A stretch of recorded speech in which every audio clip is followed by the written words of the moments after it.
Hello, my lovely listeners. Welcome back to my storytelling channel. This is Hua, welcoming you to say happy last Monday of September. Can you believe it? September is now almost over, and we have 3 more months until 2025 is officially over. I hope that you have been enjoying the story My One's Adversary. And again, this story is dedicated to Ge and Sheng. Thank you so much. I hope that you enjoy.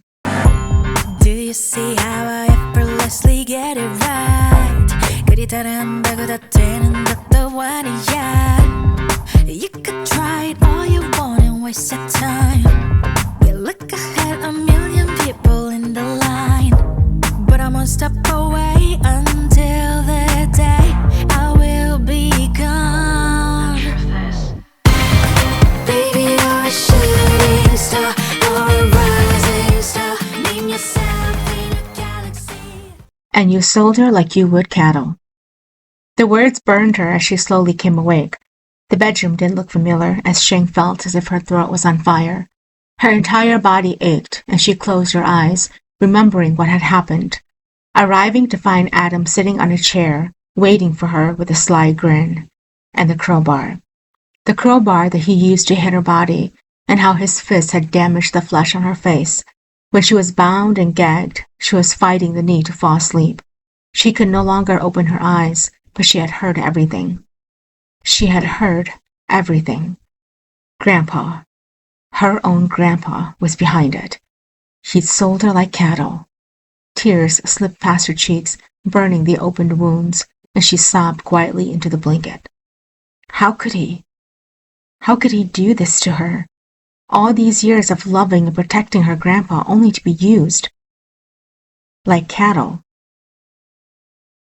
Grandpa, she whispered as she sobbed, how could you? I loved you. The smell of food woke her up, and she stirred, finding herself in the same room with the shades drawn up.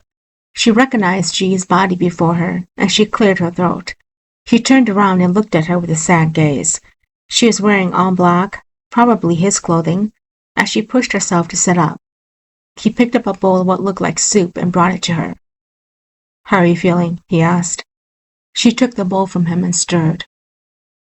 I'm more broken inside than how I look. She set the bowl down and looked up as tears filled her eyes. How could he, Ge? How could he do this to me? He pulled a chair to sit down before her and clasped his hands together. I'm sorry that you had to find out this way. Turning away, she said, Yeah, me too. I always thought my grandpa was an honest man. Heck, he sentences criminals to prison. Yet he's the biggest criminal of all. I've lived an entire life of lie, Ge. He knew what Adam was going to do to me, and yet he allowed it. He let that man put his hands on me and sell me like cattle. She broke and sobbed. How could he? His own granddaughter. Ge only stared at her. What did he mean when he said that this would win your grandpa's seat as a judge back? She dabbed at her eyes. I don't know. I thought he'd retired, but maybe he didn't. Maybe it was something else and he wasn't honest with anyone. My father is returning this week, and I have a feeling that the reason he went away was to fix Grandpa's mistake. The question is, where does that leave me? Where do I go from here? He leaned forward on his knees. Right now, no one knows where you are. If you like, I can help you stay hidden until we figure this out. Like what? I just disappear? Yes, he agreed. You just disappear, and we make your face hit the front paper, smearing your grandpa's name as the culprit. See how this makes him squirm and see what the system does to him. He's got many rodents working for him beneath the city grounds. Otherwise, he would never have the nerves to do this. Adam comes from something else too, I'm sure. Now that this has taken a turn like this, I am most certain your meeting at the fundraiser was planned. Your grandpa wanted you to be with him, and he probably worked with your grandpa on something. They both have something on each other. Sheng nodded, finally understanding. They're using each other like puppets. And then she looked up at him. Help me cut the strings, Ge.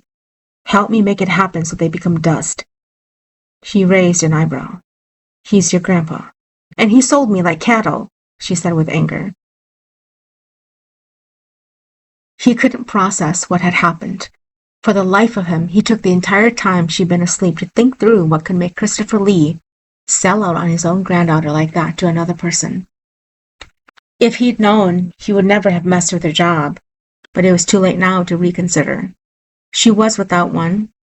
She was without a job and now without family. She was outside, sitting with her back facing him, looking at the sun setting. She'd barely said more than 2 words since they last talked. The anger was riling inside her, and he knew it would explode soon. He'd put traces on both her grandpa and Adam, and had come up empty. Her father was set to arrive at the airport tomorrow. He'd stationed a man to follow him home as soon as his plane landed. This was turning into another plot that he wasn't prepared for. He didn't like it when he had to rearrange the story he purposely wrote to be the star role in. He gathered a blanket and headed outdoors, where he placed it around her shoulders. Your father is arriving tomorrow at the airport. Do you think he knows your grandpa's deeds? Sheng shrugged her shoulders and replied, Who knows? Right now it could be anyone else and I wouldn't know it. It seems as if I was played right from the start. And then she turned to him. I hope you're not working for my grandpa too, and I come to find something dirty about you. Ge forced a smile. Miss Sheng, I don't like working with people who feed their own kind to others. You don't need to worry. She turned away. You know, I grew up watching my grandpa in the courtroom. I always thought he was like God, having so much power and having so much knowledge. I wanted to be just like him. Sadly, I didn't like the law because I thought it was corrupted and it didn't really protect the citizens. I preferred helping people in another way. She let out a deep breath. When I became an event planner, my grandpa wasn't happy. He told me that I'd lost out on the greatest things the world had to offer by downgrading myself. But now look at what is happening. Ge cleared his throat and said, You know, your grandpa worked in the courtroom, but it doesn't mean he was God or deserved to be treated as one. He doesn't get the final say in everything. Have you thought about the people he's put away? Have they turned their lives around and tried to become better people? And what about the people he put away that were murdered inside the prison cells? Did they ever get justice to their deaths? He had to control his anger even speaking those words out to her. He found his hands had curled into fists. I remember someone he put away, she whispered. Ge perked his head up. Who? It was my 8th birthday, and he had to work. My father threw me this party that consisted of pink umbrellas floating in lemonade. My friends came and they brought me so many gifts. I was really happy, but I was also upset at the same time. My grandpa was working, and so during lunchtime, my father brought me to his chamber to see him for a moment. My father told me that he was putting away a very evil man, someone who had done a lot of bad things. Someone named Tai Yang was going to go away forever that day. Ge held his breath. Tai Yang? Nodding, Sheng replied, I didn't know who he was at the time. I just knew that he was somebody who did a lot of evil in the world. I was young and I didn't understand yet, but my grandpa kept telling me how bad this man was. And when I got older, I researched his name, and I found out that he was this powerful mob warlord who ruled over half of New York City. But what my grandpa didn't know was that this warlord, I met him once. Ge shot his head up. Frowning, he asked, When? Running her hands through her hair, she replied, I was 6 years old, and my grandpa took me to the park. He was supposed to be on watch with me, but he went to take a call, and he left me alone. There was a van, a white one, that pulled up, and a masked man came out. He grabbed me, and I started screaming. Grandpa was nowhere in sight. But then he came. Tears came down her face as she let out a breath and continued. He took that man down, and then he gave me a lollipop and told me to go back to the playground.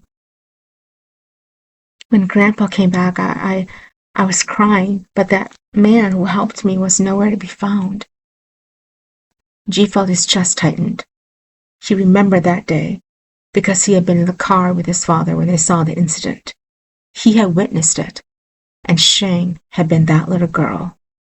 His father had been angry, spitting nails at how someone could try to take a little girl in broad daylight. That was her? She wiped her eyes and then turned to look at him. I never saw him again after that until I searched him and realized that he was the man who saved me that day. I never really believed he was evil, because if he was, why would he save me? I read that he was killed in prison. I felt bad about his death, and like you said, I do wonder if his killer got punished for it. He shrugged. I don't know. He forced his emotions under control as he watched her. He'd had no clue that the little girl his father saved that day was her. He remembered now how broken his father had been when he returned to the car. I'm glad you were saved. She smiled. Me too. I only wished I got a chance to thank him. Her father had returned to the city, and G had put a man on his tail. As with his plan, she disappeared from the face of the earth, making it seem plain and clear that she'd been held hostage somewhere. It was hard to stay hidden and not reach out to her father. She'd been wanting to talk to someone she knew and could understand her, but right now, with everything going on, she feared the worst. What if her father knew? What if his trip was to make everything easier for Adam to take her? G had told her the worst possible, and she had to admit it sounded almost too good not to agree with it. She was finally beginning to look like herself again. The bruises were still there, but less visible, and her body had recovered from being stepped upon. Her soul had been broken into pieces, and she would never find the heart to forgive her grandpa. The only person who seemed to be on her side now was G. He seemed to be the only person she could trust. He was outside talking on the phone, and she watched him for several minutes before she walked to her room. As she passed by his door, she saw the CCTV screens he'd set up to watch the perimeter around the house. He told her that one of his men had owned this place, and no one would be able to find them. Curious, she pushed the door open and walked into his study looking at the TV screens. It showed black and white images of almost every single room in the house except the bathrooms. No wonder he knew what she was up to every single moment of the day. She reached a finger to touch the screen when his voice interrupted her. What are you doing? She jumped. Oh, nothing. I was just... Well, don't, he said as he entered. These are not for you to touch. I have them set up a certain way. If you accidentally press a wrong key, it may even alert someone that we're in danger when we're not. Oh, Sheng said with disbelief. Goodness, I'm sorry. It's okay. My men was just updating me that your father went straight to see your grandpa. The two haven't emerged since, and there's a third party inside the house with them. The silhouette matches Adam's. Sheng almost lost her balance. I knew it. I shouldn't have thought my father would have no idea. Everything my grandpa did, my father always knew about it. The question is, what are they hiding, and why was I a part of it? Before G could talk, her phone began ringing, and she picked it up. Hello? Diane? Wait, what? Slow down, I can't understand what you're trying to say. And then her heart sank, and she turned around to find G watching her. Understood. Thanks for sharing, Diane. She hung up, and then she began backing away from him. What did Diane have to say? G asked. She felt the fear hit her hard, and then she picked up the letter opener on the table. You stay away from me. He frowned. It's not funny, Miss Sheng. I'm the only person you can trust right now. Yeah?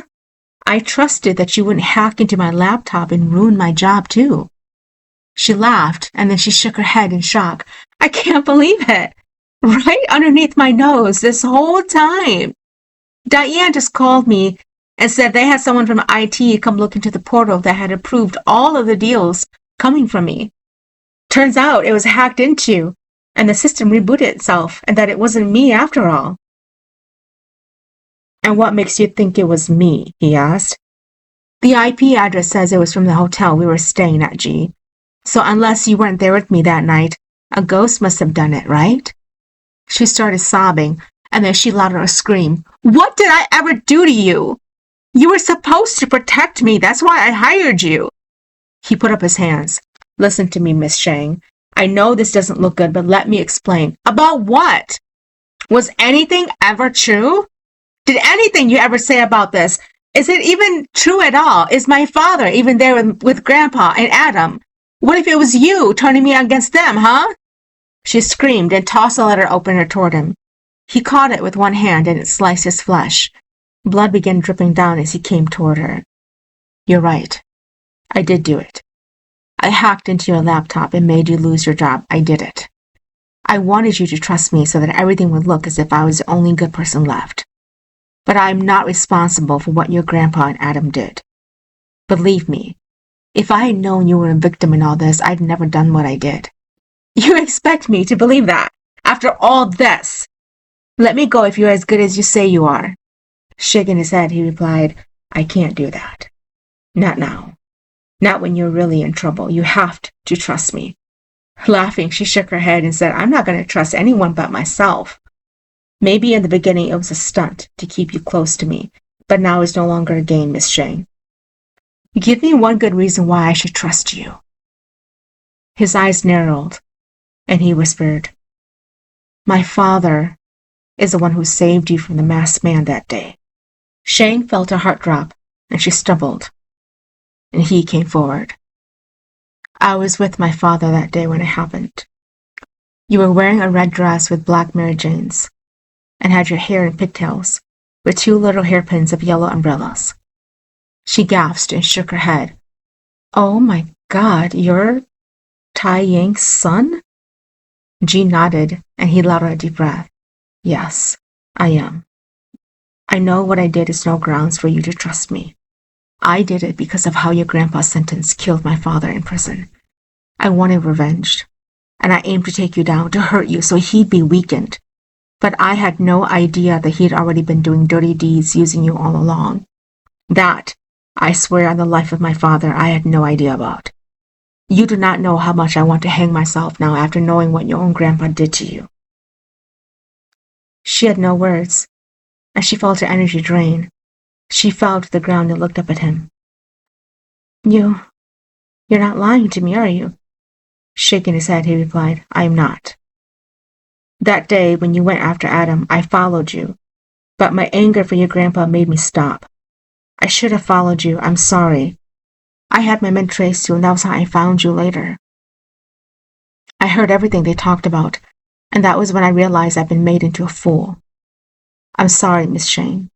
Now you can hate me, and you don't have to forgive me right now, but I am going to protect you because right now we have no idea what is going on with your father and grandpa. There's a deeper story here than what meets the eye.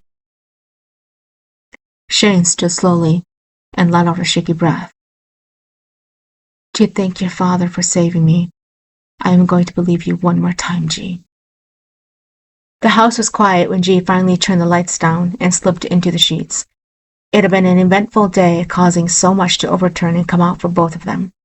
He hadn't expected to miss an important code for Diane's IT's team to crack the case, but he had been waiting for a moment to tell her the truth, and the truth decided to break apart for him. There was now nothing between them except finding the reason for her grandpa's hidden agenda. He wasn't going to let anything happen to her, and he vowed now to protect her even better than before, and it had nothing to do with money. The soft click of the door alerted him, and he was out of bed, crawling on the floor. He listened and heard the soft feet padding on the ground. Whoever it was, they were making their way into the kitchen, slowly walking toward the bedrooms. He noticed 2 shadows on the wall, both with guns. He pulled the dagger from underneath the bed and crept low. One of them headed toward the bedroom where Sheng was sleeping. He reached out and sliced the Achilles of the first man, and he went down screaming. He gave his position away, and the second man turned around when Ji threw the dagger, hitting him straight between the eyes. He rushed to his room, pulled on his pants and shoes, and grabbed a jacket, and as he went to Sheng's room, he found her sitting in the corner with a lampshade and shaking. He wanted to laugh as he pulled it from her hands. This is going to do nothing for you, he said. Let's go. Where are we going? She asked. Somewhere we can get answers before they silence us. The mansion was lit up when Ji parked the car and turned toward her. It had come to this, and there was no way to get answers than to march right in. Sheng was sitting beside him with wide eyes. Her cheeks were flushed, and she looked as if she'd seen a ghost. He reached over and took her hand. "Hey, are you okay?" he asked. Shaking her head, she replied, What if I don't like the answers I'm seeking?" Answers, when asked, are never good ones, especially in a case like this. "I want you to remain strong, Miss Sheng. I don't care what happens in there. You have to remain strong, and you get the answers you need, and I'll be right here with you." He walked out to open the door for her and took her hand. They walked toward the house, and he wasn't surprised when the door was unlocked. It was as if they were waiting for them to come. The house was expensive, with rich materials that Ge knew had cost the judge a lot of money. They turned the corner, and there he was, sitting at the table, drinking a nightcap. He looked up at them, and he felt Sheng's hand twitch in his. He turned to find her face pale as if she was sick. "Grandpa," she whispered. Christopher stood up and gave her a dark glare. "Holding the hands of your enemy, Sheng. You realize what you're doing?" She turned to look at him and then back at her grandpa. "My enemy? Isn't my enemy the one across the room from me?" He smiled. "You were always a little brat, so ungrateful for everything your father did for you. You never knew how to be appreciative or kind. You were just like your mother." "My mother?" she asked. Christopher walked to her and smiled. "Yes, your poor, worthless mother who didn't deserve to gain any status by marrying my son. She worked in a brothel and had shared her body with so many men, but your father was so in love with her and wouldn't turn his life around unless she was allowed to be here with him." He sighed and cleared his throat. "So I had to allow her to come and live with him, and she brought you inside her room. You're not even Li family blood." She stumbled, and Ge caught her as he steadied her. "Control your emotions, Miss Sheng. He's trying to get your emotions to explode. Don't let him win." She bit her lower lip, and tears filled her eyes. "I'm scared to know." "I'm right here," he whispered. "I'm right here." Turning toward her grandpa, she replied, "So is that why you sold me? Because I'm not your bloodline?" He pointed a finger at her. "Bingo. What does it matter if I do or not? Your demise doesn't hurt my heritage. But your father wanted to keep you, and so I had to make sure things were done correctly. And then," he laughed, "and then Adam came and caught me one night with his mother, the city council. He had his eyes set on you for a long time. He wanted a good roll in the sack with you in exchange for letting me with his mother, and letting his mother control the votes from the citizens. I did that. And then he cheated against me and blackmailed me for $100,000. As long as I did that, I didn't have to give up my seat as judge. I could go back to work and earn the right to put people like that scum next to you away." Ge's eyes widened. "You know who I am." "Of course I do," he laughed. "How could I not? Your stupid father was strong only when he held a gun in his hands. I hold the gravel. I control the world. No one can touch me, especially not your father. If only he hadn't stopped that masked man from taking her that day, I wouldn't have had to go after him and put him in prison. And I would have kept him alive, too." Ge felt his muscles tense, and this time it was her who reached out to steady him. He pushed the anger down, and he forced a smile. "You've really done it all, haven't you, Judge? I'm a man of many talents, boy. You should not go up against me when you haven't a clue about who I am. I took your goddamn father down, and I will do the same thing to you, too." "Where is my father?" Sheng asked. "What did you do to him?" "I'm right here." At the sound of his voice, they both turned to find him and Adam walking in together. The moment Adam's eyes landed on hers, he smiled, and she tried to release her hand to get to him, but Ge knew better. He held her back and stepped in to shield her as Adam laughed. "You better have your bodyguard play nice," Adam said. "I'll have your head on a plate," Sheng cried, and then she turned to her father. "How could you? How could you let them do this to me?" Walking forward, he replied, "How can I not? Your mother had been unfaithful to me, and everything she told me had been a lie. I raised you, and then she told me that you weren't even mine. How do you think that made me feel?" Sheng began shaking as she asked, "Did you do something to her?" He smiled. She's buried on the ground you're standing on. She let out a howl, and Ge came to collect her as he held her. Let's get out of here, he whispered to her. He took her out of the house, and once they got into the car, he watched as the three men stood there gawking at them with an evil grin. How could they? Sheng asked as she stood on the side of the road, her head hanging in her hands, her body shaking and feeling the sickness swim around in her heart. After knowing everything, she wasn't ready to accept that she was alone in this world. They're animals. If only your father hadn't stepped in that day and let them take me, she whispered softly, everything wouldn't be a lie today. Ge bent down and touched her cheek. Hey, don't say that. It doesn't matter what happened then or what will happen tomorrow. We will get through this together. I need you to remain strong with me as we figure out what to do. She shook her head at a loss, and tears rolled down her cheeks. We should just give up. That's not good. You not giving me credit. She looked up at him. Have you forgotten who I am? I am Ji Yang, the biggest mob warlord's son. No one messes with me and sees tomorrow. What do you plan on doing? Ji smiled. Just watch. The courtroom was full as the bailiff announced, All rise! And Christopher walked in wearing his robe, carrying a book. He was smiling as he walked to sit down and announced, You may be seated. Court is now in session. As everyone sat down, he looked over his documents and looked up at the DA. You may present your closing arguments, counselors. The DA, a young man, stood up and adjusted his suit, and then he walked to the jury and began. Ladies and gentlemen of the jury, we are here today to talk about that man, he said as he pointed to a man sitting at the table. The man had red-shot eyes and a small cut on his upper lip.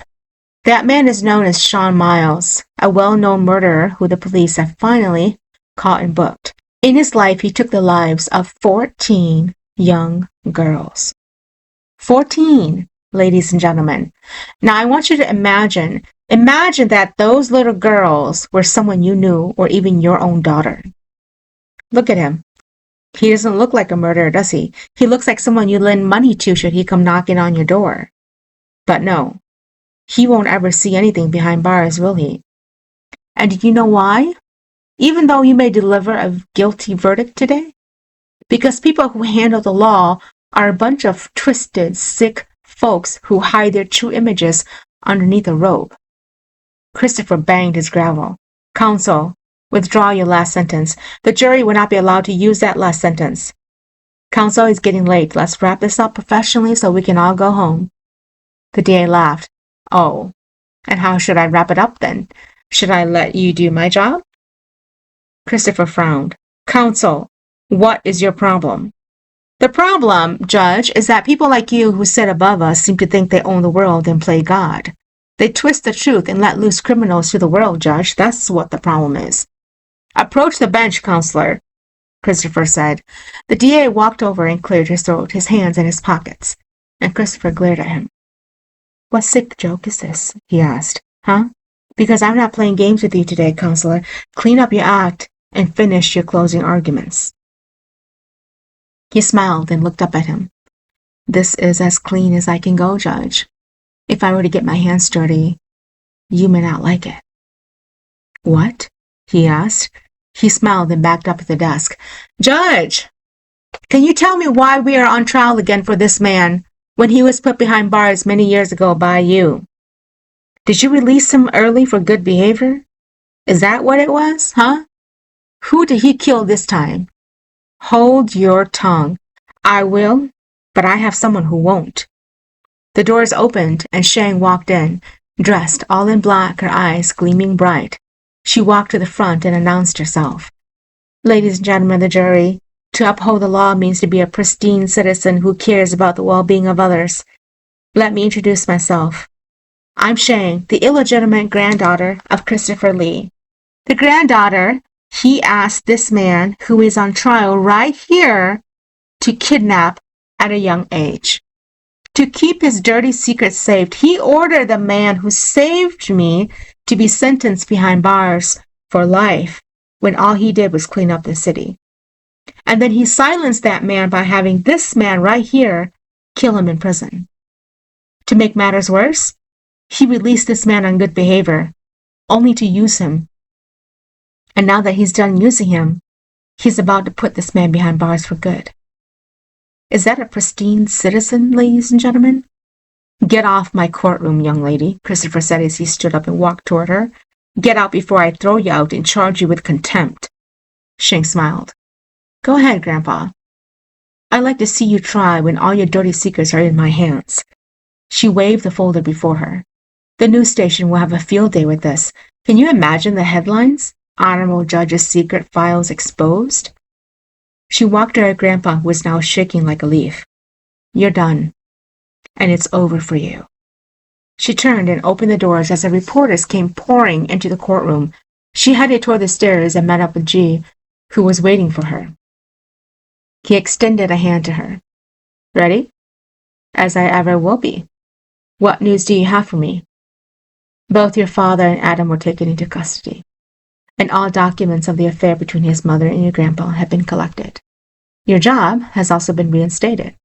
Then he gave her the same plastic card she'd given him on the very first day they met. Here you are. She looked at it and then frowned.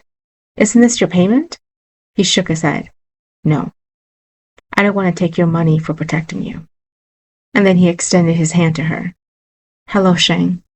I'm Ge Yang, son of Mom Warlord Tai Yang. It's nice to finally meet you. And I would love to take you on a date. Thank you for tuning in to the story of Sheng and Ge in My Once Adversary. I hope that you enjoyed that story. I will see you in the next episode.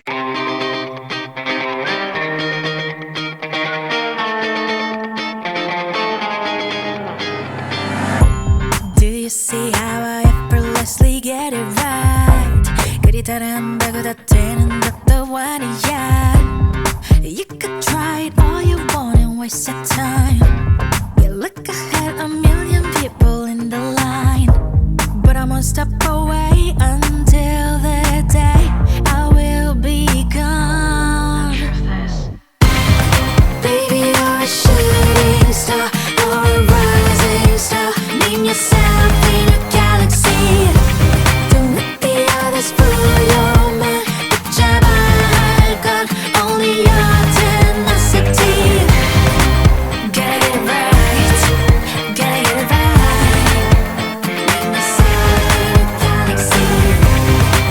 Gotta get it right, gotta get it right. It's the only necessity. They say you gotta win it, step over them, go get 'em. They say you gotta win it, step over them. You think that's right? It's all about the nonsense. Just focus on yourself. It's all about the nonsense. Keep moving on. I'm one step away until the day I will be gone. Baby, you're a shooting